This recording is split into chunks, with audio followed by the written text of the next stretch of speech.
Hello everyone, good morning to all of you. आज है 2 मई और 1 और 2 मई के करंट अफेयर्स में आप सभी का स्वागत है। इसकी पीडीएफ आपको मिल जाएगी टेलीग्राम पे। टेलीग्राम का लिंक डिस्क्रिप्शन में दिया हुआ है, वहां से आप ज्वाइन कर सकते हो और ज्वाइन करके आप जितने भी पीडीएफ्स हैं सभी डाउनलोड कर सकते हो। वहां से बहुत सारे प्रैक्टिस सेट और बहुत सारी चीज़ों की आपको पीडीएफ दी जाती है वहाँ पे, तो आप उसको वहाँ से डाउनलोड कर सकते हो। इसके अलावा हमारा व्हाट्सएप ग्रुप भी है, आप उसे भी ज्वाइन कर सकते हो। चलो फिर आगे हम देख लेते हैं आज के इम्पोर्टेंट करंट अफेयर्स। आज यानी कि 1 और 2 मई दोनों के, क्योंकि कल भी मंथली करंट अफेयर्स आई थी अप्रैल मंथ की, और मार्च मंथ की करंट अफेयर्स आ चुकी है। इसके बाद फरवरी, जनवरी और फिर दिसंबर की आएगी। तो ध्यान से सभी करंट अफेयर्स को देखते चलिएगा, क्योंकि आपके एग्जाम के लिए बहुत ज़्यादा ही इम्पोर्टेंट है। चलो आज बात कर लेते हैं आज की करंट अफेयर्स की। तो सबसे पहला क्वेश्चन है, नीति आयोग के नए अध्यक्ष कौन बने हैं? तो ये बन गए हैं सुमन के बेरी। ये आपको याद रखना है। नीति आयोग की स्थापना 1 जनवरी 2015 को की गई थी, ये भी याद रखिएगा, साथ में हो सकता है आपके एग्जाम में पूछ दे। इसके बाद दूसरा क्वेश्चन है, पहले अतुलनीय भारत अंतर्राष्ट्रीय क्रूज सम्मेलन 2022 का आयोजन कहाँ किया जाएगा? तो ये मुंबई, महाराष्ट्र में किया जाएगा। यहाँ पे साइड में आपको इंग्लिश में भी दिख रहा है, तो इंग्लिश हिंदी दोनों लैंग्वेज में रहेंगे, इसलिए आपको परेशान होने की जरूरत बिल्कुल भी नहीं है। अब एक बार देख लेते हैं। Suman Bery has become the new chairman of NITI Aayog. Where will the first incredible India international cruise conference 2022 will be held? तो ये मुंबई, महाराष्ट्र में हो रहा है। ओके, दुनिया की सबसे बड़ी इलेक्ट्रिक 3 व्हीलर फैक्ट्री कहाँ स्थापित की जाएगी? तो ये स्थापित की जाएगी तेलंगाना, भारत। विश्व व्यापार संगठन के 12वें मंत्री स्तरीय सम्मेलन का आयोजन कहाँ किया जाएगा? तो ये जिनेवा, स्विट्जरलैंड में किया जाएगा। Pink lady food photographer of the year 2022 का पुरस्कार किसने जीता है? तो ये देवदत्त चक्रवर्ती ने जीता है। अब देख रहे हो यहाँ पे, तो ये एक फोटोग्राफर के लिए बेसिकली काफी प्रतिष्ठित अवार्ड है। तो ये pink lady food photographer of the year ये दिया गया है देवदत्त चक्रवर्ती को, और क्योंकि ये एक इंडियन है इसलिए आपको ये याद रखना है। अगला है, भारतीय थल सेना के नए उपाध्यक्ष कौन बन गए हैं? तो ये है बीएस राजू। यहाँ पे राज लिखा गया है, बट आप यहाँ देख सकते हो BS Raju has become the new vice president of the Indian Army. काफी शॉर्ट टर्म में आपको काफी अच्छा करंट अफेयर्स दिया जाएगा, एक एक करके देख लीजिए, और बाकी सारी चीजें शाम में जो 7 बजे से क्लास आती हैं उसमें पढ़ाई जाएंगी। हो सकता है थोड़ी बहुत डिस्टर्बेंस हो, बट आपकी क्लासेस चलती रहेंगी।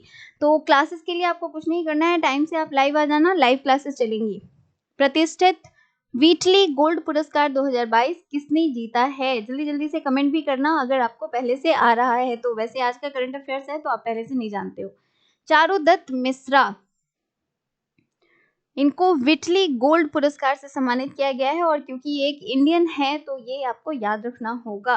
तो ये प्रेस्टिजियस व्हिटली गोल्ड अवार्ड है, चारुदत्त मिश्रा को मिला है। अंतर्राष्ट्रीय श्रमिक दिवस आप सभी को पता है 1 मई को मनाया जाता है। मजदूर दिवस इसे ही कहते हैं, या श्रमिक दिवस आप कहिए। पेरू सरकार द्वारा सर्वोच्च राजनयिक पुरस्कार जोस ग्रेगोरियो पाज सोल्डन 2022 से किसे सम्मानित किया गया है? तो ये है आर्देसीर बीके दुबास, इनको ये दिया गया है पेरू सरकार द्वारा। वहां का जो सर्वोच्च राजनयिक पुरस्कार है जिसका नाम क्या है, जोस ग्रेगोरियो पाज सोल्डन 2022, ये दिया गया है दुबास को। इसके बाद अगला क्वेश्चन है, केंद्र सरकार ने स्वच्छ ईंधन बेहतर जीवन के लिए हर वर्ष किस दिन उज्ज्वला दिवस मनाने की घोषणा की है? तो ये इन्होंने की है 1 मई को। मई के इम्पोर्टेंट डेज के ऊपर अगर आप वीडियो चाहते हो तो हमें कमेंट करके जरूर बताइएगा, हम आपके लिए वीडियोस लेकर आएंगे मई के जितने भी इम्पोर्टेंट डेज हैं उनके ऊपर। चलो देख लेते हैं अगला सवाल। खेलो इंडिया यूनिवर्सिटी गेम्स 2021 का पहला स्वर्ण पदक किसने जीता है? तो ये जीता है कोमल कोहर ने, और ये है महर्षि दयानंद विश्वविद्यालय से। तो इसने जीत लिया है खेलो इंडिया यूनिवर्सिटी गेम्स 2021 का पहला स्वर्ण पदक। अगला है, अल सल्वाडोर के बाद कौन सा देश बिटकॉइन को वैध बनाने वाला दूसरा देश बन गया है? तो ये है सेंट्रल अफ्रीकन रिपब्लिक, जो बन गया है दूसरा देश जिसने बिटकॉइन को वैध बना दिया है। पहला कौन सा है? तो मैंने यहाँ पे इंक्लूड कर दिया है अल सल्वाडोर। हाल ही में जारी एशिया प्रशांत प्रमुख कार्यालय किराया सूचकांक में कौन शीर्ष पर रहा है? सॉरी, यहाँ पे थोड़ा सा मिसप्रिंट हो गया है, तो इसमें हांगकांग शीर्ष पे रहा है। क्या है?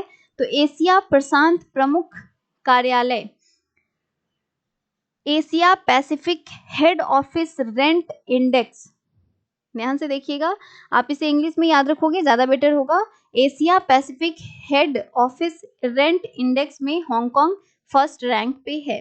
किस भारतीय अभिनेत्री को 75वें कान फिल्म फेस्टिवल की जूरी सदस्य के रूप में शामिल किया गया है? तो ये आप सभी को पता है, दीपिका पादुकोण को शामिल किया गया है। ये जूरी मेंबर बनी है कान फिल्म फेस्टिवल में। किस राष्ट्रीय स्तर का लॉजिस्टिक्स सेमिनार लॉजिसेम वायु 2020 आयोजित किया गया है? तो ये इंडियन एयरफोर्स के द्वारा जारी किया गया है। क्या है?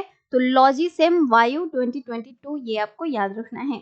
आगे देख लेते हैं, क्वाड लीडर्स शिखर सम्मेलन 2022 का आयोजन कहाँ होगा? तो ये टोक्यो में होगा, ये याद रखिएगा।